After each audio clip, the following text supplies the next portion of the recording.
Last వీడియోలో ఈ మనము school uniform cutting and stitching చూపించాను కదండి. సో చూడండి క్లియర్గా మనకి కాలర్ విత్ బ్లాంకెట్, అలాగే షోల్డర్ పట్టి, ఇక్కడ పాకెట్ వచ్చేటట్టు.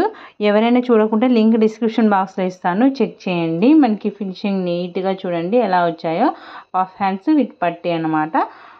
సో లేట్ చేయకుండా వీడియోలోకి వెళ్ళిపోదాం. చిన్నపిల్లలకైనా పెద్దవాళ్ళకైనా ఎవరికైనా normal bottom cutting and stitching చూపిస్తున్నానండి. సో ఇది వచ్చేసి స్కూల్ యూనిఫామ్ దండి. ఆల్రెడీ మనకి కుర్తా కాలర్ పెట్టి cutting and stitching video upload చేశానండి. ఆ వీడియో లింక్ వచ్చేసి మీకు కింద డిస్క్రిప్షన్ బాక్స్లో ఇస్తాను. సో కుర్తా కట్ చేసిన తర్వాత మిగిలిన ఫ్యాబ్రిక్ని ఇలాగా 4 ఫోల్డింగ్ వేయాలి. నేను వచ్చేసి నార్మల్ ప్యాంట్ కట్ చేస్తున్నాను కాబట్టి ఇలా హాఫ్కి ఫోల్డ్ చేస్తున్నాను. మనము వేస్ట్ చేయకూడదు క్లాత్. సో కింద వచ్చేసి బాటమ్కి ఒక 2 ఇంచెస్ ఇలాగా వదిలేయాలి. ఇలాగ స్ట్రైట్గా మార్క్ చేసుకోవాలి. తర్వాత ఒక కాల్ లూజ్ వచ్చేసి 5.5 పెట్టి అక్కడ 1.5 ఇంచ్ ఇలాగా లూజింగ్కి వదిలాను అనమాట. తర్వాత లెంత్ వచ్చేసి 33 అండి. సో 33 మనం మార్కింగ్ చేసుకున్న దగ్గర నుంచి ఇలాగ పైకి ఇలా మార్క్ చేసి అక్కడి నుంచి ఒక 2 ఇంచెస్ మనం ఎలాస్టిక్ వేద్దాం అనుకుంటున్నాను. దీనికి ఎలాస్టిక్ వేయడం కోసం ఒక 2 ఇంచెస్ ఎక్స్ట్రా ఇలా మార్క్ చేసుకోవాలి. ఇప్పుడు ప్యాంట్ లూజ్ వచ్చేసి పైన మనం నడుం దగ్గర హిప్ లూజ్ తీసుకోవాలన్నమాట. మనకి హిప్ మెజర్మెంట్ ఎంతైతే వస్తుందో దాన్ని 4 భాగాలు చేసుకొని ఇలా మార్క్ చేసుకోవాలి. తర్వాత ఒక 2 ఇంచెస్ ఎక్స్ట్రా ఇలా పెట్టుకోవాలి. నాకు వచ్చేసి 9 ఇంచెస్ వచ్చింది. నేను ఇంకొక 1 ఇంచ్ ఎక్స్ట్రా పెడుతున్నాను. సో 10 ఇంచెస్ ఇలా మార్క్ చేసుకోవాలి. అదే 10 ఇంచెస్ మనము పైన ఫోల్డింగ్కి 2 ఇంచెస్ వదిలింటాం కదా, అక్కడ వదిలేసి కిందికి మార్క్ చేసుకోవాలి. ఓకేనా, చూడండి మీకు ఈ వీడియో స్కిప్ చేయకుండా చూస్తే మీకు పూర్తిగా అర్థమవుతుంది. సో ఇక్కడ 2 ఇంచెస్ వదిలేసి 10 ఇంచెస్ ఇలా కిస్తా లెంత్ మార్క్ చేశాను. ఇది ఇక్కడ 10 ఇంచెస్ వచ్చేసి చిన్నపిల్లలకి 10 ఇంచెస్ 11 ఇంచెస్ ఆ మధ్యలో పెట్టుకోండి. కొద్దిగా పెద్దవాళ్ళు అనుకోండి 13, 14 పెట్టండి. ఇంకా హైట్ ఉన్న వాళ్ళైతే 15 వరకు పెట్టుకోవచ్చు. సరేనా, ఇక్కడ కూడా సేమ్ 10 ఇంచెస్ ఇలా మార్క్ చేసుకొని హిప్ మెజర్మెంట్ ఇలాగా బాక్స్ లాగా ఇలాగ స్ట్రైట్గా మార్క్ చేసి కింద స్ట్రైట్గా మార్క్ చేయండి.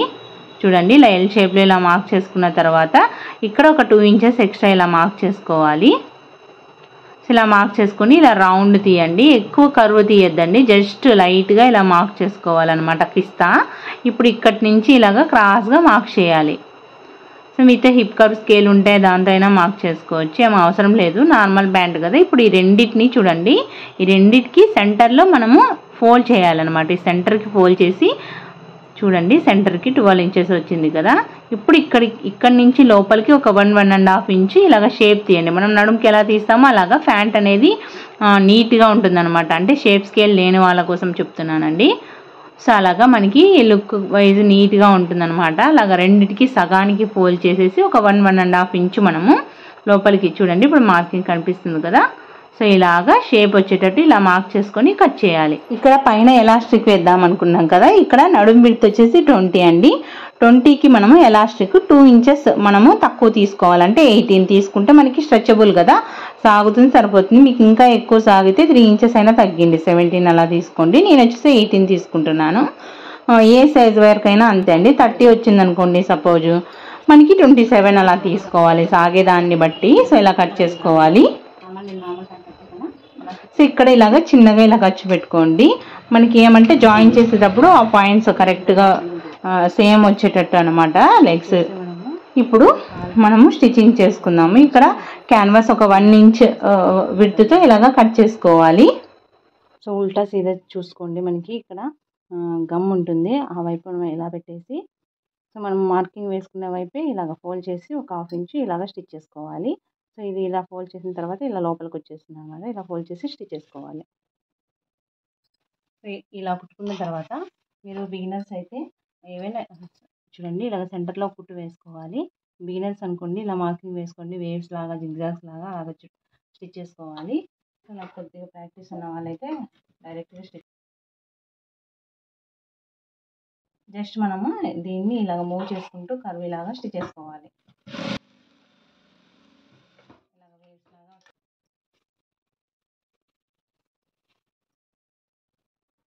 చూడండి ఈ రెండింటిని మనము ఇలాగే ఉల్టా పెట్టేసుకొని ఇలా మార్కింగ్ వేసిన వైపే ఇలాగ జాయిన్ చేసుకోవాలి కిస్తాలు. ఇలాగ డబల్ స్టిచ్ వేసుకోవాలి ఇటు సైడ్. సో ఇటు సైడ్ కూడా మొత్తం స్టిచ్చింగ్ చేసి చూపించాలంటే మనకి లేట్ అవుతుందని ఇలా ఎక్స్ప్లెయిన్ చేస్తున్నాను. సో ఇలా కుట్టుకున్న తర్వాత ఇప్పుడు ఈ రెండింటిని ఇలా ఇలా మధ్యలోకి ఇలా మలిచామంటే చూడండి మనకి ఇలా వచ్చేసింది. ఇప్పుడు మీరు బాటమ్ పైన ఒక హాఫ్ ఇంచ్ ఇలా ఫోల్డ్ చేసి స్టిచ్ చేసుకోవాలి. ఇంక పైన ఎలాస్టిక్ వేయడం కోసం ఫస్ట్ ఇలాగా ఒక పావు ఇంచ్ ఇలా ఫోల్డ్ చేసి స్టిచ్ చేసుకోవాలి. సో నెక్స్ట్ ఎలాస్టిక్ని ఒక హాఫ్ ఇంచ్ ఇలా పెట్టేసి, అంటే నడుము విడ్త్ కన్నా ఒక 2 ఇంచెస్ తగ్గియండి. చాలా స్ట్రెచబుల్ ఎక్కువ ఉందంటే 2.5 3 ఇంచెస్ తగ్గియచ్చు. మనకి నార్మల్ స్ట్రెచ్చింగ్ ఉందంటే 2 ఇంచెస్ తగ్గిండి. మనకి 20 వచ్చిందండి అనుకోండి నడుము, అప్పుడు మీరు 18 తీసుకోండి సరిపోతుంది. ఓకేనా? సో ఇలా 18 కానీ 18.5 అలా తీసుకోవచ్చు. ఇలా హాఫ్ ఇంచ్ ఇలాగ స్టిచ్ చేసుకోవాలి. సో ఇలా కుట్టుకున్న తర్వాత మనము దీన్ని చూడండి ఇలా పెట్టేసి ఎలాస్టిక్ని మనము కింద క్లాత్ లేకోకుండా ఇలా పెట్టేసి, సో దీన్ని ఇలా ఫోల్డ్ చేసి ఎలాస్టిక్ మీద స్టిచ్ పడుకోకుండా ఓన్లీ క్లాత్ మీద స్టిచ్ పడేటట్టు స్టిచ్ చేసుకోవాలి. సో చూడండి ఇలాగా ఇక్కడ మనకి కొద్దిగా గ్యాప్ ఇచ్చుకొని ఒక పావు ఇంచ్ అంతా ఎలాస్టిక్ మీద స్టిచ్ పడుకోకుండా ఓన్లీ క్లాత్ మీద స్టిచ్ పడేటట్టు చూసుకుంటూ ఇలాగా స్టిచ్ చేసుకోవాలి. కింద క్లాత్ లేకోకుండా చూసుకోండి, క్లాత్ మీద స్టిచ్ పడితే మరి ఇబ్బంది అవుతుంది. సో ఇలాగా చుట్టూ స్టిచ్ చేసుకోవాలి. మీకు క్లాత్ మీద పడుతుందని డౌట్ ఏమన్నా వస్తే ఇలా ఎలాస్టిక్ని ఇలా లాగండి, తెలుస్తుంది మీకు. ఇలా స్ట్రింక్ వచ్చిందంటే మనకి చూడండి ఇలా క్లాత్ మీద పడకుంటే ఇలా ఈజీగా వస్తుంది అనమాట. సో ఇలాగ స్టిచ్ చేసుకోవాలి. కొంచెం మనకి ఇలా దగ్గరికి వచ్చిన తర్వాత ఈ క్లాత్ మొత్తాన్ని ఇలా తీసేసేయండి. ఓకేనా? లోపలికి తీసేసేయాలి.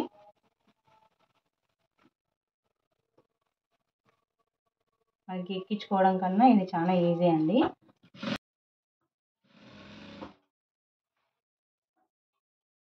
చూడండి ఇలాగా మనకి ఇలా దగ్గరకు వచ్చేసరికి మీకు ఏమైనా ఎక్స్ట్రా క్లాత్ వచ్చిందంటే చిన్నగా ఫ్రిల్ పెట్టండి.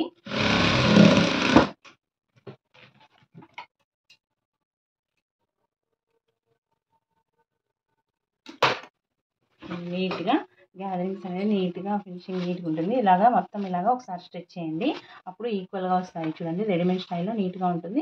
మీరు కావాలంటే ఇలా లాగుకుంటూ సెంటర్లో ఒక స్టిచ్ వేయాలి. సో ఇలాగ స్ట్రెచ్ చేసుకుంటూ స్టిచ్ చేయాలి. ఓకేనా? సో ఇలాగా ఇప్పుడు మనకి కింద బాటమ్ నుంచి 1 ఇంచ్ మనం ఎంతైతే వదిలింటామో, ఖర్చుకి ఎంతైతే వదిలింటామో అంత ఇలాగా స్టిచ్ చేసుకోవాలి. సో ఇలా ఇక్కడ దగ్గరికి వచ్చేసరికి మనము రఫ్ చేసుకోవాలి. ఇలాగ డబల్ స్టిచ్ వేసుకోవాలి. మనం స్టిచ్చింగ్ చేసుకునేటప్పుడే ఇలాగ ఖర్చులు ఇచ్చుకున్నామంటే జాయింట్స్ అనేది కరెక్ట్గా రావడం కోసం ఈక్వల్గా ఉంటాయి. సో ఇప్పుడు ఇలాగా జాయిన్ చేసుకుంటాం. చూడండి కంప్లీట్ అయిపోయింది.